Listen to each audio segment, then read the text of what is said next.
To the Blazing Defender Report.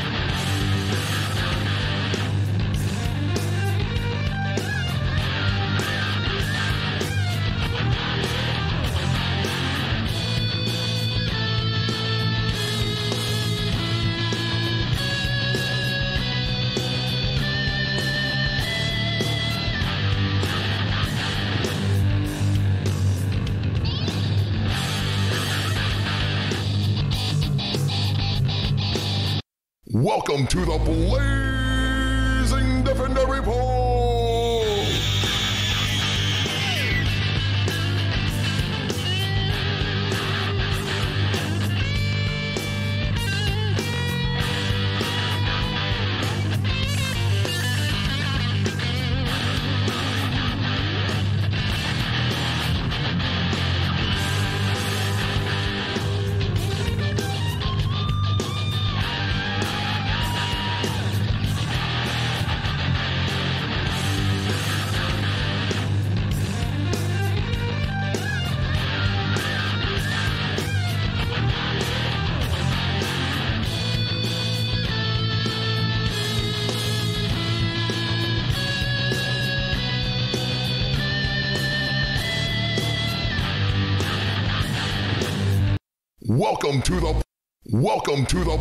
Welcome to the Blazing Defender Report.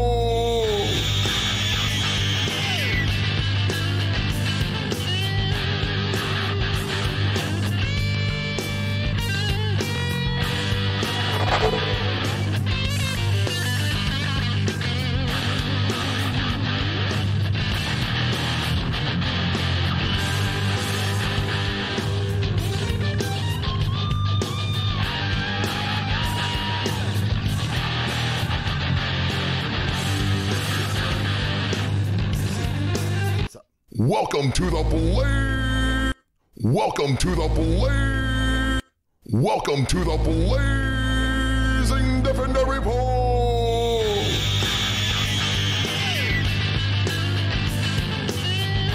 All right, enough of the craziness. Jesus Christ, what a great intro though, right?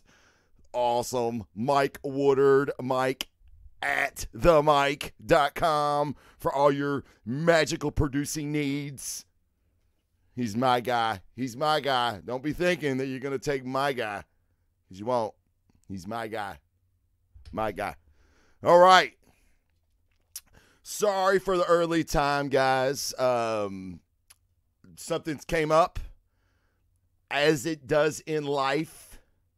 Good friend of mine is retiring from the fire service very abruptly. He's leaving 20 years of the fire department and going to be in the next police academy.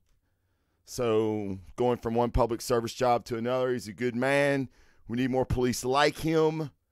So it's happened kind of abruptly, and they're having a thing for him tonight at 7, which is originally the show time, but I will be at his little get-together, his little farewell tonight. Neil Brandon's in the house, people. Welcome, Neil Brandon 85. I don't know why I said it like that. That's weird. That was weird. What are you doing, girl?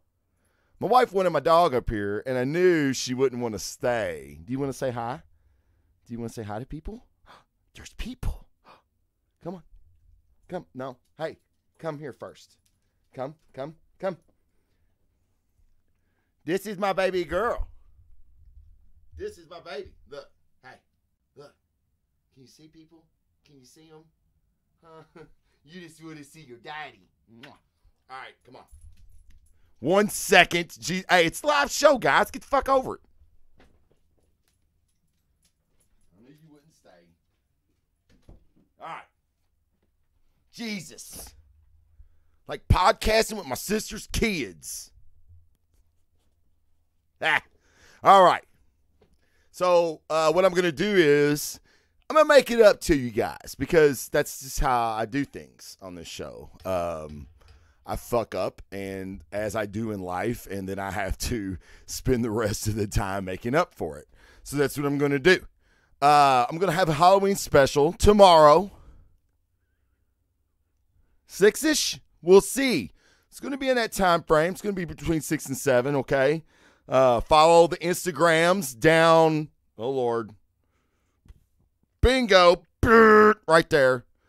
Instagram, Facebook, Twitter, all that shit, okay? They won't silence me, goddammit.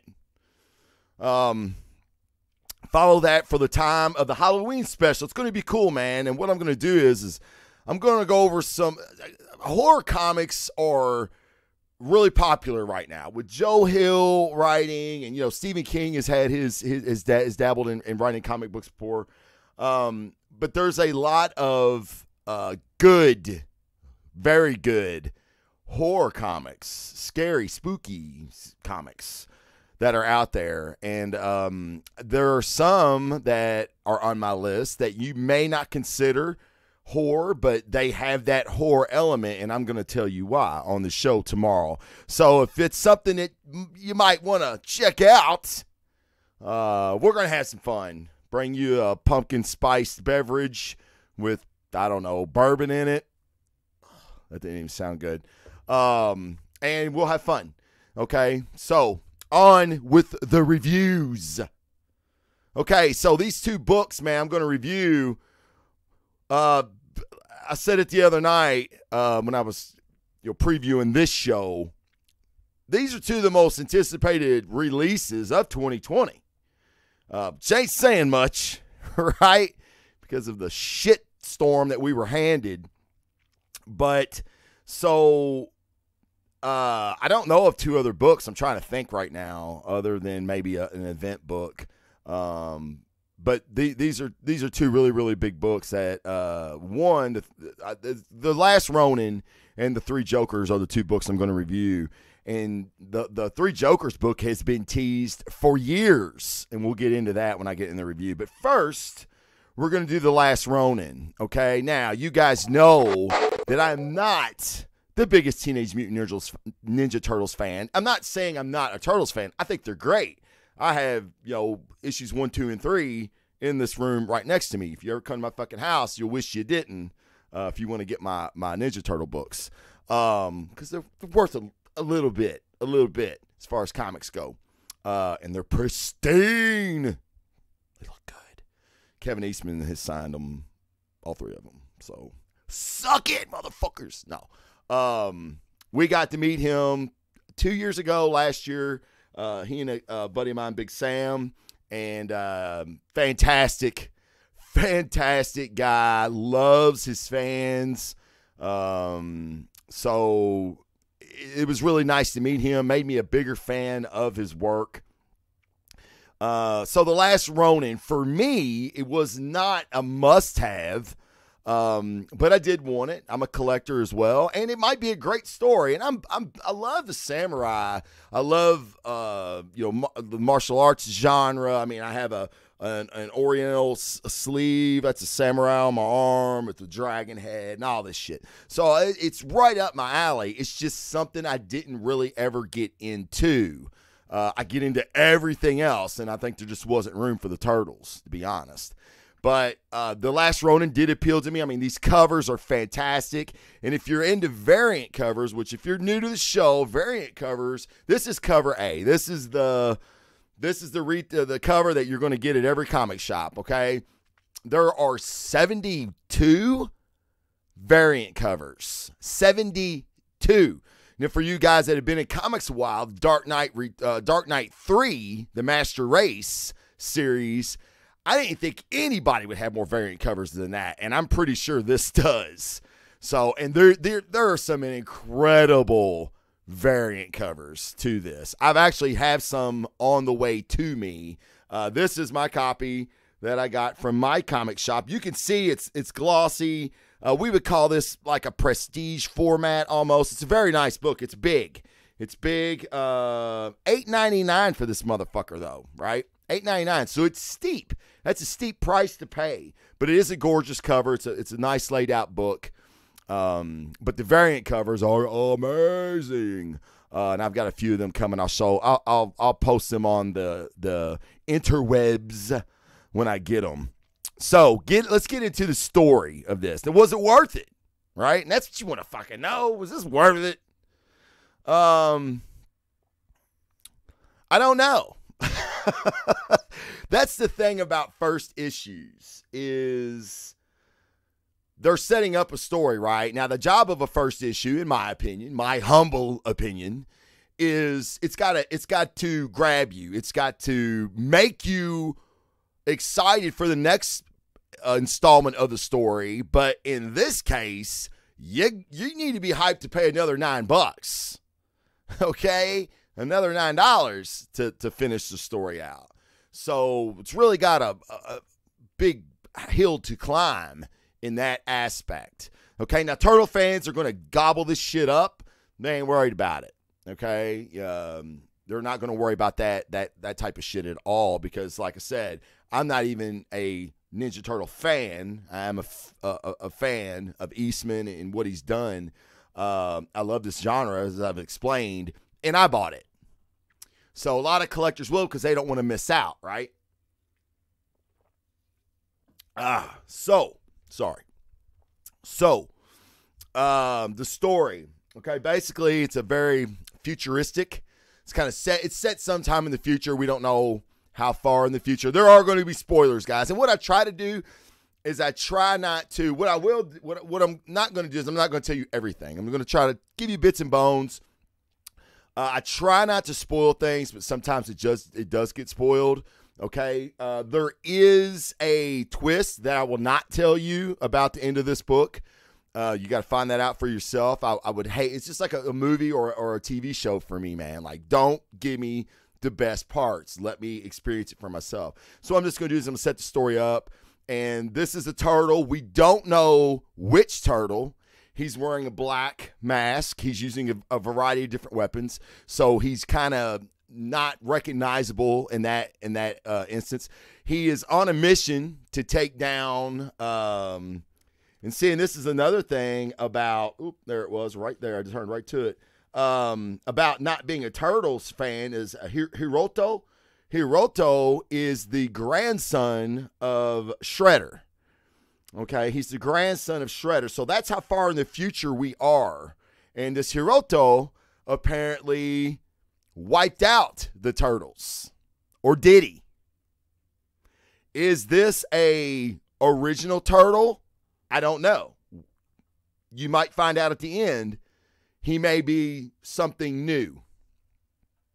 Okay, so that's interesting, right? It's pretty interesting. The story really is him. Think of it as like the Raid movie or a video game. He's trying to get to Hiroto, which is a insurmountable task, right? Because he's got guards and security, and it's in the future, so tech is a little more advanced. He's using ninja weapons and ninjutsu skills, smoke, and all that. It looks great. Eastman and Laird, people have been wanting them to do something for a long time, and they have. And it looks great. The comic looks really, really good. There's not a lot of blood because he's basically fighting robots, androids, as his security.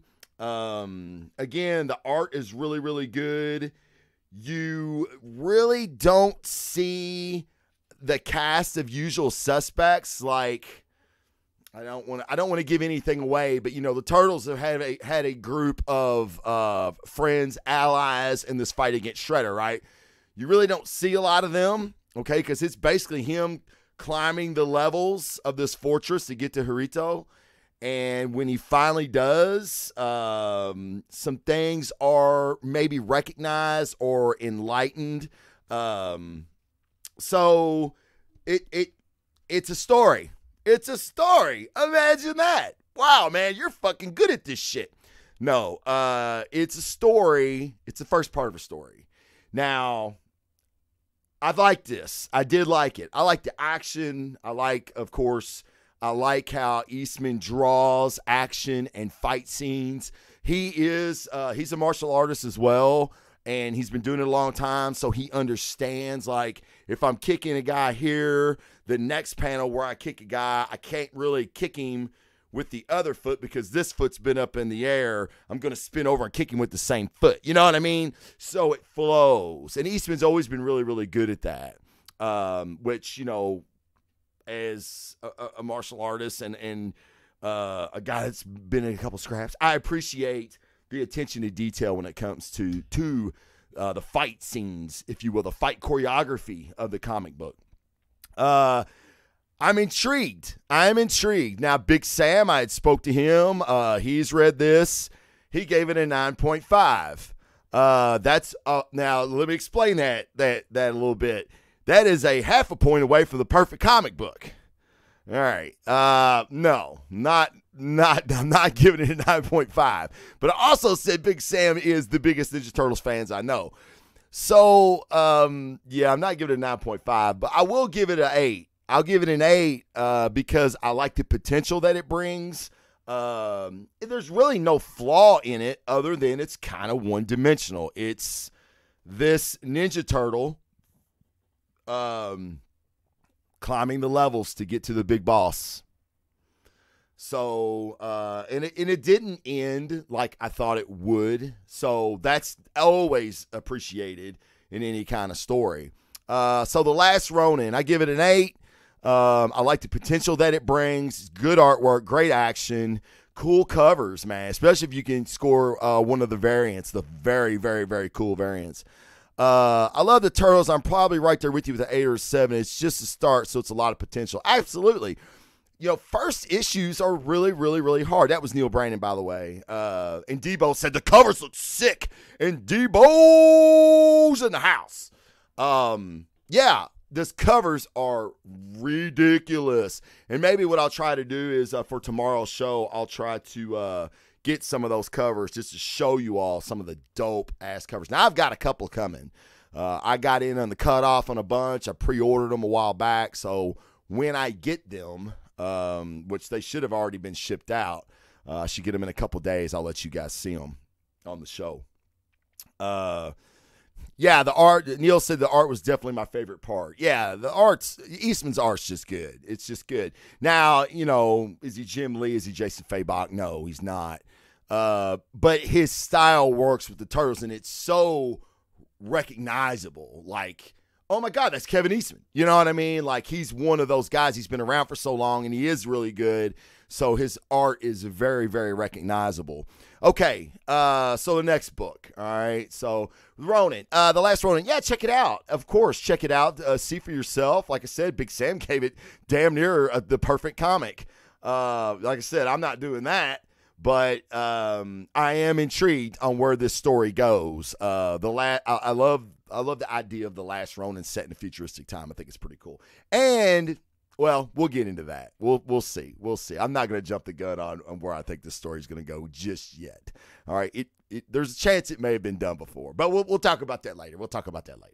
All right. The next book, okay, which I had hyped to you guys just the other day on episode 1 of season 2. Talked about, you know, some of the great comics that I've read lately. Three Jokers is one of them. Now, this is part 3. This is the conclusion of the Three Joker story. And what I want to do is I want to go back to what I said earlier about this being teased for a few years now. So during a Justice League run, what Johns wrote, the continuity bully Jeff Johns, and, you know, people were asking, like, why were you calling him the continuity bully the other day? I'll tell you. I'm getting to that. I don't want to bury the lead. So another story that he wrote for the Justice League was the Dark Side War. Okay. One of my favorites, if not, fuck it. I'm saying it. It is my favorite Justice League story. Wonder Woman. They introduced a half Amazon, half apocalyptian badass warrior named Frail. She's like kind of the half sister to Wonder Woman, you know, and she's badass. Fabok did the art on a lot of it. So, lo and behold, we're getting Johns and Fabok back. Now, during the Darkseid War, Batman possessed the chair of Metatron. Metatron was, he's this dude who floats around his chair. He's a new god. He floats around his chair. It's the chair of knowledge. He knows everything. He knows everything, okay? He asked what the Joker's real name was. And the chair pings. He goes ping, ping, ping when it gives him answers. No one else can hear it but him. And like Bruce is like, what? No, it can't be. No, that's not possible. You never find out. This was a few years ago. I want to say 2017 maybe. It was Darkseid War. I wish Jason Jones was in the chat because he would know. But it was a few years ago. So everybody was speculating, what the hell did the chair tell Batman about the Joker? Okay, so this story has been teased for a long time. I told you the story about me kind of guessing this from Jason Fabok because of this this picture up here when I met Fabok, and we talked about what he was doing next. And this is one of the things that we gleaned out of it. That's a few years ago, too. Actually, Darkseid War actually came before I talked to Fabok. So that's how long ago this has been. So it's been teased for a long time. Now, lo and behold, we get the 3 Joker story. Everybody's very excited. Okay, so you do have 3 Jokers in this story. You have the comedian, you have the clown, and you have the shit. I'm losing the last. You had the comedian, the clown, and the criminal. Okay, now the criminal is a very if you want to compare him to somebody, he's very Joaquin Phoenix-ish, but he's very he's criminal-minded. Like he is about chaos, but he's more about the act of breaking the law. Okay, he has the affliction where it hurts him when he laughs. So his laugh isn't maniacal like the comedians and the clowns. Okay. So, again, I don't want to spoil anything because it is a 3-part story. So what happens is you have, of course, you have Batman, you have Barbara Gordon, and you have Jason Todd. Now, people that don't know, Jason Todd was one of the Robins that was killed by the Joker. Okay, and it happened to be one of these 3 Jokers. I won't tell you which one. You can read and find out. All right. So bringing these 2 in automatically have flashbacks of the Killing Joke. Okay, Alan Moore's classic Batman story. Okay, I thought it fucking sucked. I'll be honest. It didn't suck as far as it was very adult. A lot of people didn't really put it in DC continuity. And the reason I say that is because there's a story a lot of people consider the origin story of the Joker. He was a failed comedian. He was down on his luck. He got into working with some bad people. His wife and child ended up being killed. And it broke him.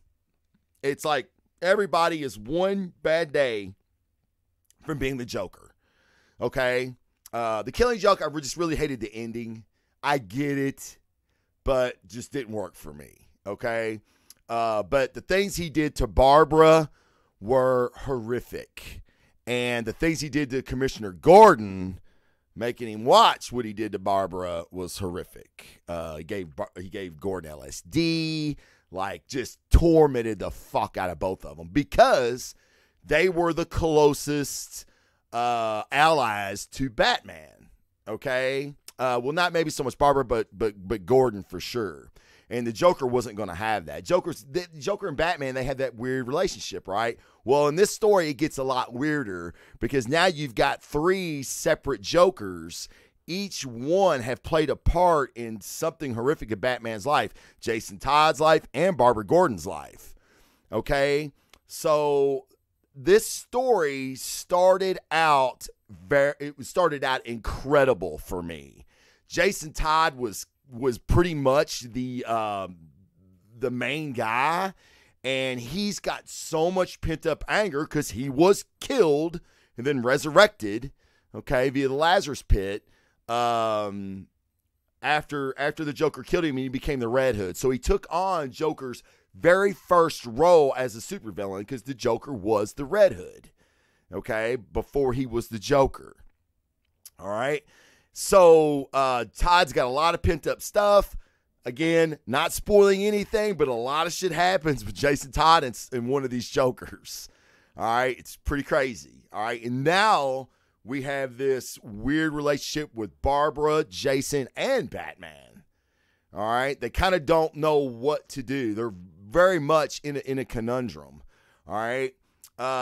It looks like, and I don't think this is spoiler territory at all, it looks like the Joker is trying to create another Joker, a better Joker, because he says, and this is the criminal Joker, mind you, he's saying, once I do this, I can finally rest.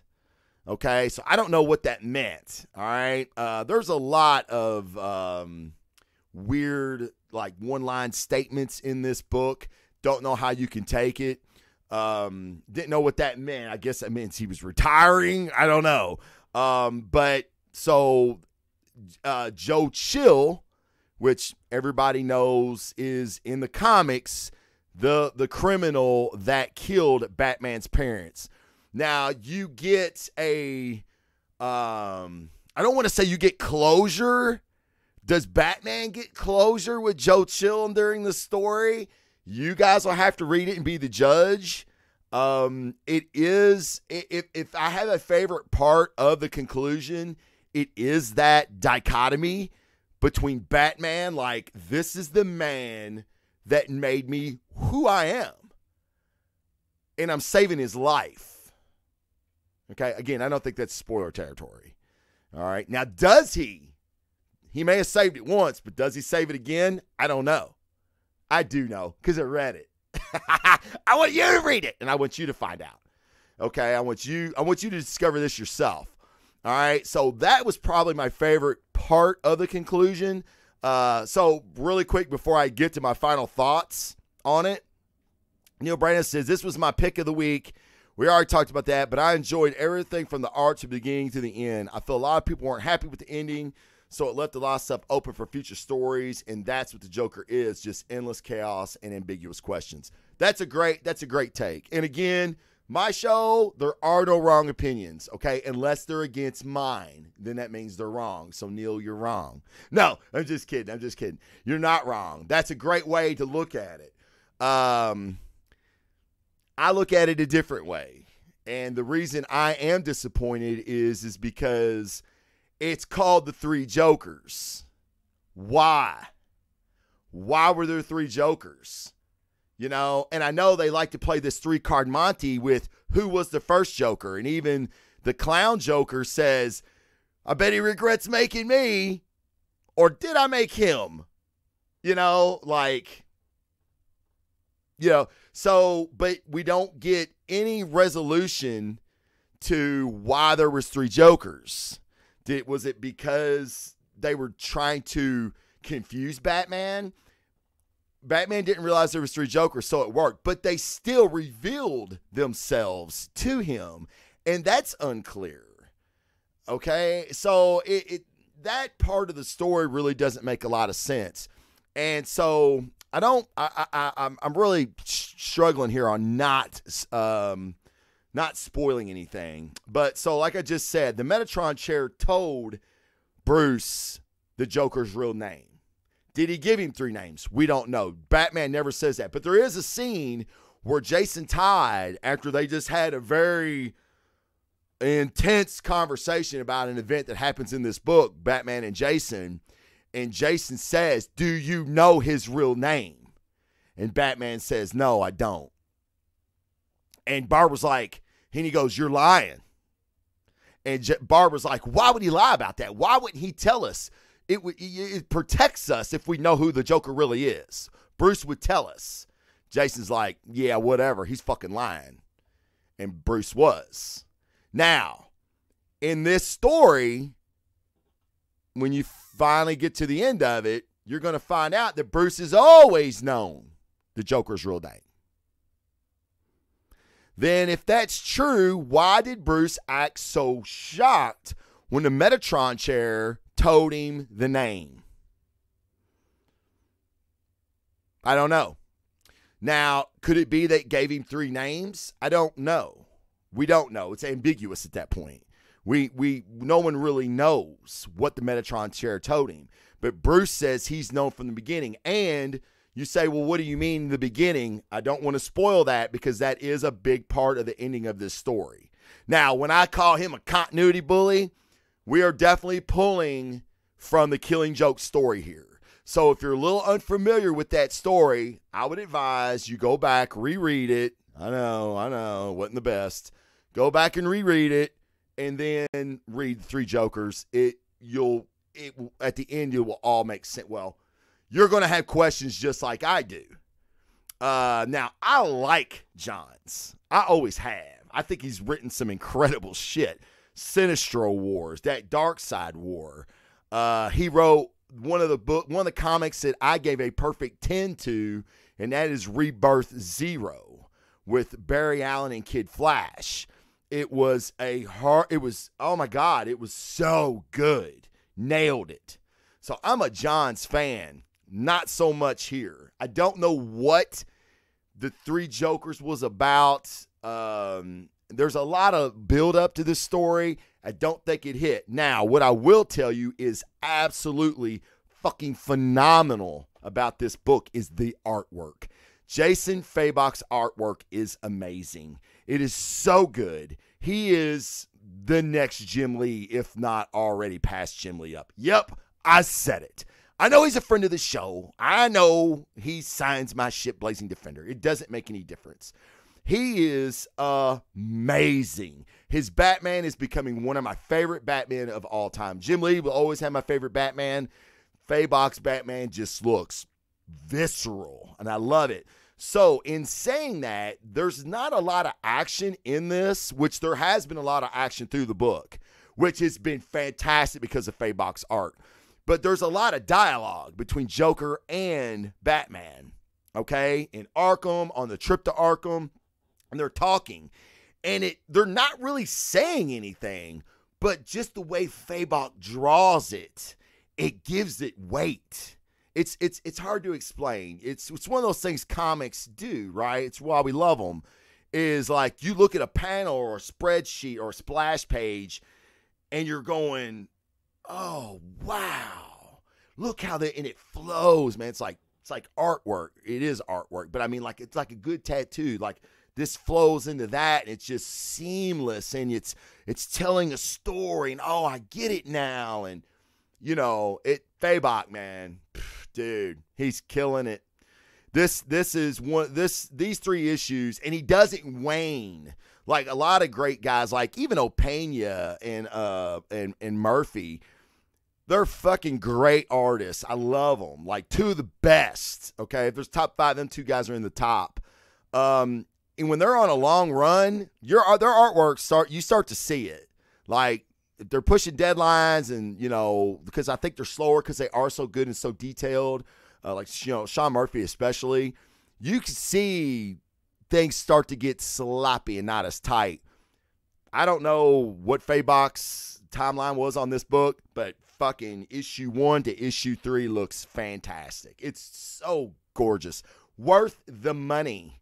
Now, I will give this issue probably the lowest score if I gave the 3, which you're going to think, oh, that sucks. Not really. I'm going to give this an 8 as well because like Neil said, Neil makes a great point when saying they left a lot of stuff open for future issues, and they did. We're definitely going to see this revisited. Are we going to see it 10 years from now? Who knows? But they did leave a lot of stuff open-ended. But that's also what upsets me about this whole story is I don't want it. I don't want an unanswered questions. I want my questions answered. And that's what you promised me when you revealed to Batman who the Joker was, and then we get this story, and we still really don't know. You see what I'm saying? Now, he says he knows who the Joker was the whole time. You know, he's telling Alfred that. So, you know, and again, you have to remember this is Black Label. And Black Label, is it in continuity with the DCU? Obviously not this story because Alfred in the regular comics is gone. He's dead. Bane killed him. So did this happen before? Or you know what I mean? Neil says, when the Joker's involved, I don't think you'll ever get answered questions. Something will always be left unanswered. Absolutely. And it, like you said, the Joker is chaos. He is anarchy, right? The clown Joker in this book very much represents the Joker I think we all associate with. Not so much the comedian, not so much the clown or the criminal, but more of the clown. The criminal and the comedian. We didn't really associate, like, yeah, you could definitely see that, the Joker in them, but the clown Joker was the one that's just butthole crazy. Okay. But again, if you're gonna run the three Joker story, at least let me know why there were three fucking Jokers. And if it was to throw Batman off their trail, why did they reveal themselves to Batman? Batman didn't figure it out. They revealed it. You know? So, I don't know. I had some issues with John's storytelling in this book. It didn't stick the landing, as they would say in better podcasts than this. But, you know, Faybox art worth every penny of this book. And look, I mean, these covers, man. These covers. This has got some great variants, too. And they're all like, you know, not profile shots, but headshots of Batman, Batgirl, one of the three Jokers. So it's fantastic artwork. But, you know, do I recommend it? Yeah, I do. I'm a Batman fan. If you're a Batman fan, absolutely. And again, like with the Turtles, people are going to buy this. Batman fans are going to buy it because you can't not know the three Joker story if you're a Batman fan. Because you're going to be wearing I'm a Batman fan t-shirt and someone's going to go, hey, man, what'd you think about the three Joker storyline? You're going to go, it was okay. You know what I mean? So you want to know your shit when it comes to this, so you got to read it. Again, I don't have my copy with me, but it's Black Label's prestige format. It's like this. It's a little bit larger. It's got the nice cover on it. And they're not cheap. They're not cheap, guys. So, but definitely check it out. Yeah. You know, you're supposed to tell us, you know, be honest. And I am being honest. I'll always be honest with you. You know, check out both of them, man. Especially if you're a fan of it, which you probably already read it and you're disagreeing with me right through right through the computer screen. You're like, motherfucker, this was fan. This was a masterpiece. Jeff Johns is shit. You know, I'm really surprised that something like The Killing Joke, which is considered one of the best Batman stories of all time, I'm actually really shocked that they would change it. Is that a spoiler? Maybe. They did change it. I don't know. We'll see. All right, guys, it's 6:20. I got to cut out of here. I got to wash my butt. And I got to trim the mane. I'm not trimming shit. I need to wash it. And I'm going to head out to my buddy's thing. But I appreciate you guys watching. Sorry for the short cast. But like I said, I wanted to get this out because I told you I would yesterday. So I don't want to be a liar. And I'm not a liar now. But Halloween special tomorrow, 6 or 7. Follow me on the web pages down there in the right-hand corner. Blazing Defender Report, Blazing Defender at Twitter, Twitch, and on Facebook. And there's my man Debo, the best hype man in the world. My Alfred. There's my Apple, my YouTube, my Facebook, all that shit. So click those links, hit the follow, and if you get if you have Amazon Prime, you get 1 free Twitch subscription to use on anything you want. I would appreciate you using it on me. Costs you nothing, gives me just a little bit. And so I really, really, really appreciate it. Thank you so much, guys, for tuning in. Hey, just when we think things are starting to calm down, things amp up again in certain parts of the country. Please keep your heads on swivels. Be safe. Be kind to people. Treat people like you would want to be treated. So really quick on that note, I was at Kroger today, and I was going to get something from the deli, and there was a couple people. So I went over to look at something else. Well, when I did, one person that was getting helped got helped, so he walked away. And then another lady that was in line kind of walked away. So I was like, oh, shit. So I walked up. Guy asked me if I needed help. Yep, I want this. I turned around, and the lady that walked away is behind me. And I went, oh, I'm so sorry. Did I cut you? Because I fucking hate that shit. I hate it. And she goes, no, I walked away. I thought that guy was going to be longer than he was. It's no big deal, no problem. And I was like, okay, well, I'm really sorry if I did, So I went to look at something else while this dude was making my lunch meat. And when I come back, she's hugged up on the deli counter. And she said, yeah, when you walked away, those people walked up and cut me. Yeah, she wasn't being nasty about it or anything. And I was like, oh my gosh, they did. And I looked over, and the lady was like, I didn't cut you. I didn't see you standing over there. And he asked me if I needed help. And I went, well, she's not mad, miss. I said, she was just telling me that she's kind of had a bad day, and this is the kind of stuff that happens to you when you have bad days. I said, but if you knew she was here, you should have told that guy that there was somebody else in front of you. Well, I didn't know if she needed help or not. I'm like, oh, okay. Because I wanted to be like, well, that's not what you just fucking said, is it? Lunch meat, bitch. It's lunch meat. Hey, man, were you next? Oh, okay. I think you need to help her. Come on, people. Fuck. It's fucking ridiculous. So don't be that guy. If you're watching this fucking show, you watch it on a replay, you're listening to it on fucking iTunes, I don't give a shit, you're in your car, just be fucking nice to people, man. If you wouldn't want to be cut in line, don't you cut people in line. Because then guess what? When somebody cuts you, you ain't got fucking shit to say. All right? Be nice. Don't be a dick. Blazing Fender said don't be a dick. Guys, have a great night. Rest your night. I'll see you tomorrow night, right? Hey, two in a row. 2 in a row. Not bad. Not bad. All right, guys. I'll see you later, and be safe. Be safe. I'll see you guys. Peace.